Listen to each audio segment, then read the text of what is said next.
샬롬 야훼쿰 하나님의 축복이 여러분과 함께 하시기를 바랍니다.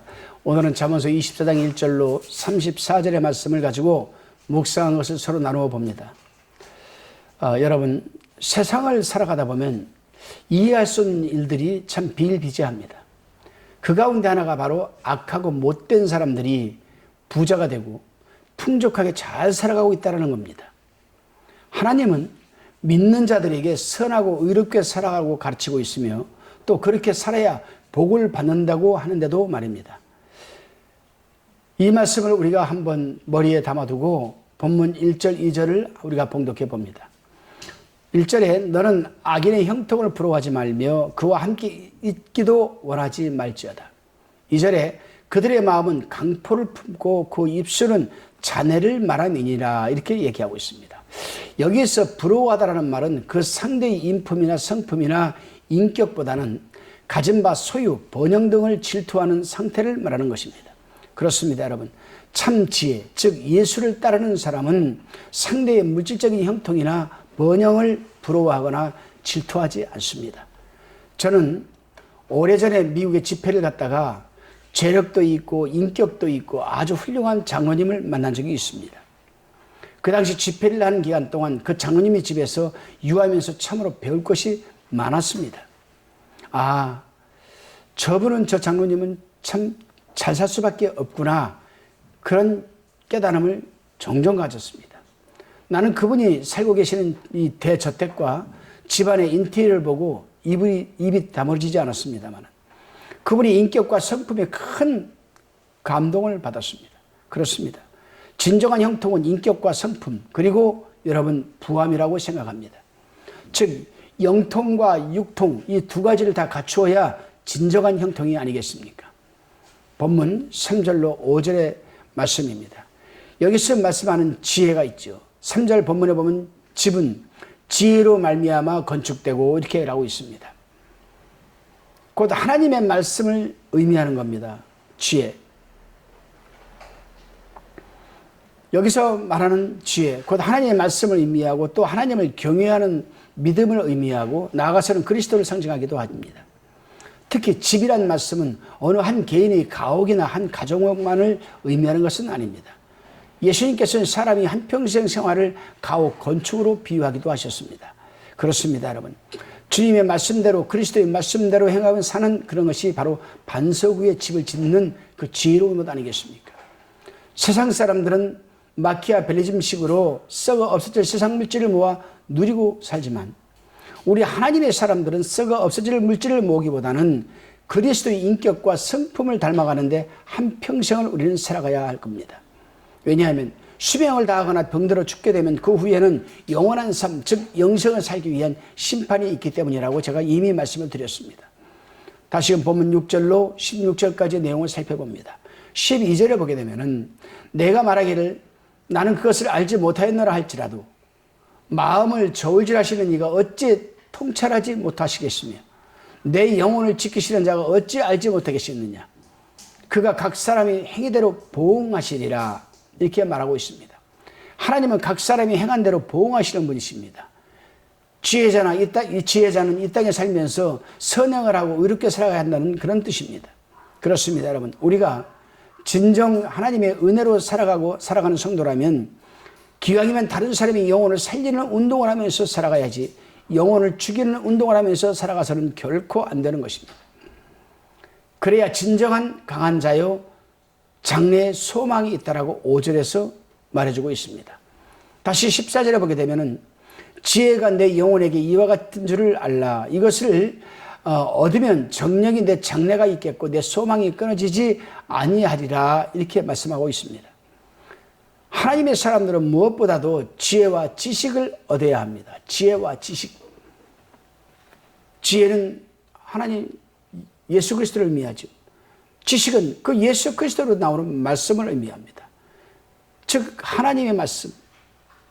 세상 사람들은 돈을 얻어야 행복해지고 지식을 얻어야 소망이 있고 권력을 얻어야 강해진다라고 생각하지만 세상에 눈에 보이는 것들은 오래가지 못하는 것들로서 다 허망한 것들이라고 성경은 누누이 말하고 있습니다. 이 세상에서 가장 영화롭고 가장 화려한 삶을 살았던 것, 안 해본 것 없이 다 누렸던 솔로몬이 전도서에서 뭐라고 말하고 있습니까? 한평생을 그렇게 살아오고 나서 노년에 헛되고 헛되니 모든 것이 헛되고 헛되다. 다 헛되다라는 겁니다. 그렇습니다, 여러분. 진정한 행복은 지혜, 즉 예수에게 있고, 진정으로 강한 자는 지혜, 즉 예수 안에서 살아가는 것들입니다.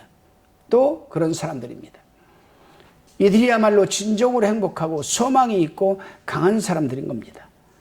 여러분들은 세상의 물질을 쫓아 살아내고 있습니까? 아니면은 그리스도 안에서 여러분 주님 말씀대로 살아가고 있습니까? 후자를 선택하고 살아내고 있다면 여러분들은 진정으로 행복하고 소망이 있고 강한 자들입니다. 다시금 본문 17절로 20절까지 내용을 살펴봅니다. 경쟁사회에 살고 있는 우리는 은연중에 동료나 경쟁자의 실패나 좌절을 바라보면 안도감을 느끼는 경우가 종종 있습니다. 그런데 본문 17절에서 내 원수가 넘어질 때에 즐거워하지 말며 그가 엎드러질 때에 마음에 기뻐하지 말라라고 말씀을 하고 계십니다. 그렇습니다, 여러분. 지혜 있는 사람은 그러한 태도나 마음을 갖지 않습니다. 왜냐하면 이러한 불순한 경쟁의식은 상대방에서도 느끼고 있기 때문입니다. 우리는 세례 요한이 너그러운 마음을 배워야 합니다. 요한복음 3장 22절로 30절에 보게 되면은 세례 요한은 예수 그리스도를 향해서 이렇게 말합니다. 그는 흥하여야 하겠고 나는 쇠하여야 하리라.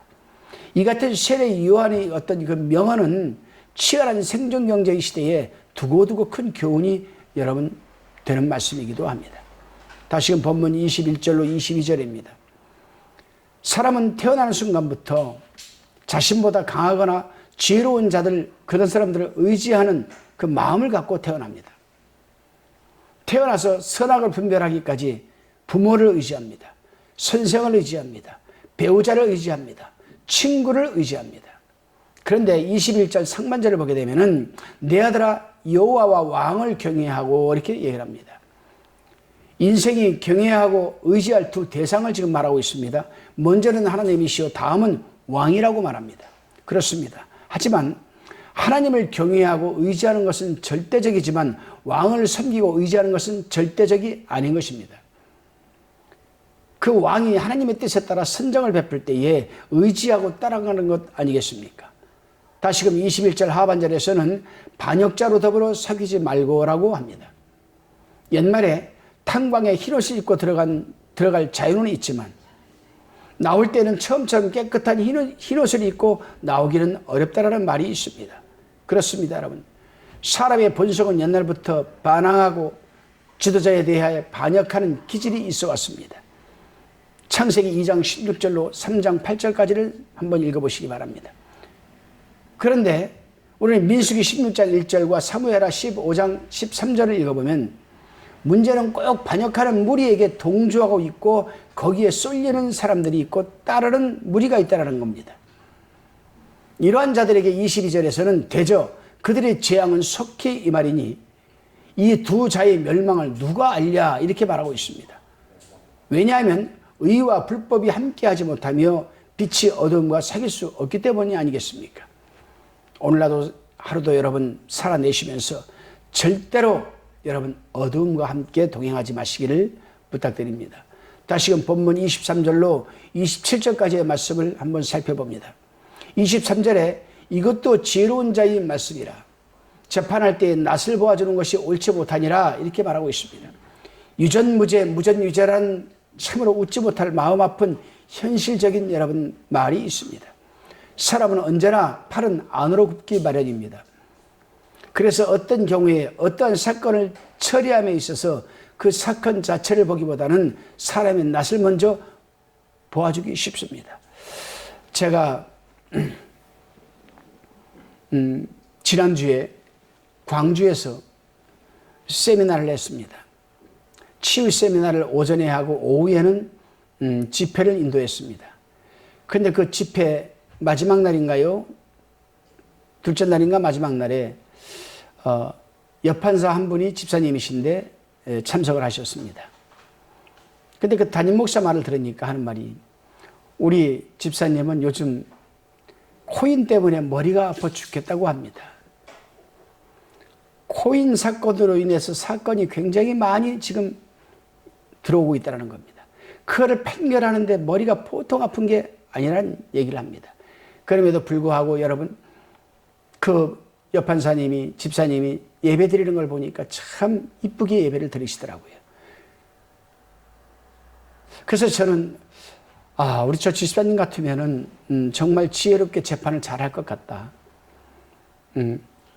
절대로 사람의 낯을 보아주지는 않겠다. 그런 생각을 해봤습니다. 그래요. 사람이 낯을 보아주는 것은 좋지 못한 것이라고 잠언서 28장 21절에서 말하고 있습니다.